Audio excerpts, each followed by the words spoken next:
I am in the Kingdom of the Netherlands, more specifically in the city of Utrecht.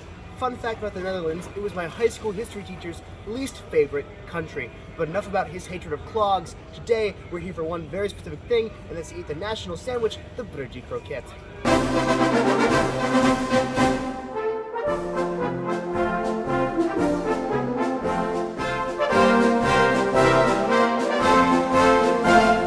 A brief history of the Broodjie croquette. The croquette was not actually first invented in the Netherlands, but rather in the country of France, back in the year 1705 under the Sun King himself, Louis XIV, in his royal cookbook La Cuisine Royale et Bourgeoisie, which the first croquette was mentioned. Now, you might be wondering, how did the croquette get all the way from France to the Netherlands? Well, you flash forward 90 years to 1795 during the French Revolution, where the French spread their radical revolutionary beliefs all the way up the Benelux to what would now become the Batavian Republic, which goes in the list of top 10 coolest names in European history. But of course, Napoleon would fall, the Republican ideals with him, leading to the Congress of Vienna, and now the Dutch kingdom is back. But so are the Belgians, unfortunately for the Dutch. But the restoration of the House of Orange has recreated the Kingdom of the Netherlands, and you know what else is back? The croquette. And by the 1830s, it was very popular. But you know what else has happened in the 1830s? That's right, industrialization, baby, we're back! And guess what comes with industrialization? Cheap, affordable food, in particular meat. Meat got a lot cheaper, making the croquette from a fancy bourgeoisie item to a regular Dutch folk. You could afford it along with your favorite pair of clogs. And now, with cheap meat, you can take your beef and get it into little bits and make ragout. And then you take that ragout, which is a bit of beef, mixed with a bechamel sauce and some vegetables, and you can fry that up into what will become a croquette. And then come the second industrial revolution, and you take that, you put that in bread, and you make a sandwich. And then a genius said, let's put spicy mustard on this. And they said, oh my gosh, that's amazing. And they sold them all over, and things were going great for the Netherlands. They were having a killer time. After years of imperializing and industrializing and Broodjie croquetting, things seemed great until 1940, when the Germans invaded. But after 5 years of war, they were liberated after a few too many bridges in the year 1945. In the same year of liberation, they brought forward the Van Deuben Company, bringing the glorious Broodjie croquette to the fantastic restaurant in Amsterdam.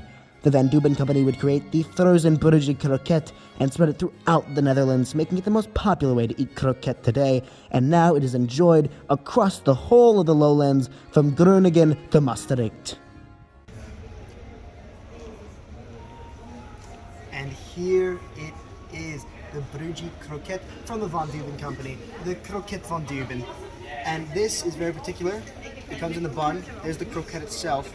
Now what you have to do though, normally you cut it in half, but I don't have a knife, so we're just going to do the old-fashioned American slam, like that. And now you see the croquette has been opened, the shell is cracked, the ragout inside is gushing out, but it's not done yet.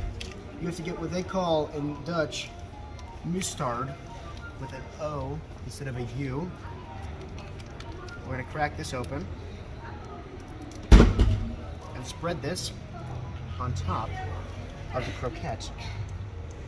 Now this is not your normal American mustard, keep in mind this is European brown mustard, sometimes called Dijon mustard. However, this is a more specific kind of spicy hot mustard, similar in flavor to some horseradish. You're going to spread that all throughout your croquette. Look at that, beautiful.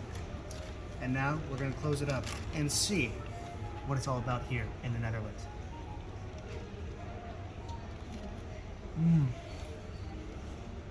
Oh wow.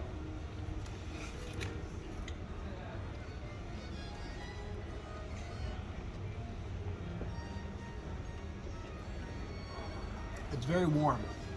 That is deep fried ragout, essentially. So you see, got the meat chunks in here. There's the meat chunks with the actual ragout, with the mustard. Very strong flavors. Very comforting food though. It's a food that feels stable, it feels like home, and it's very hot when it comes out of the deep fryer.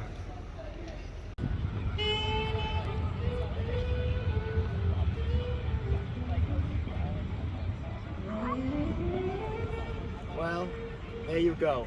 The official sandwich of the Netherlands, the Broodjie croquette. Honestly, it's a little for me.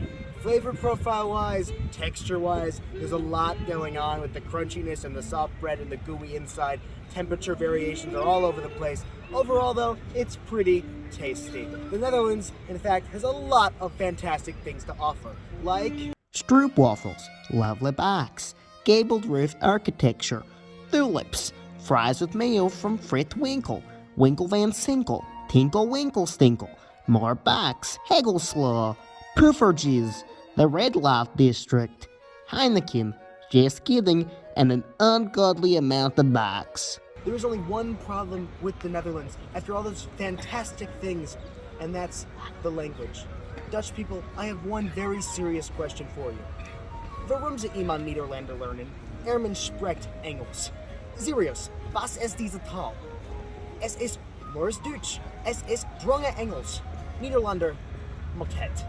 Bedankt. Well, there you have it. The Netherlands and all their canals and canal houses and windmills and tulips and all the things that make them great besides the language. Overall, fantastic country. I'd highly recommend a visit and maybe try the Broodjie croquette. Sweet down de overkant. Vanavond is van jou.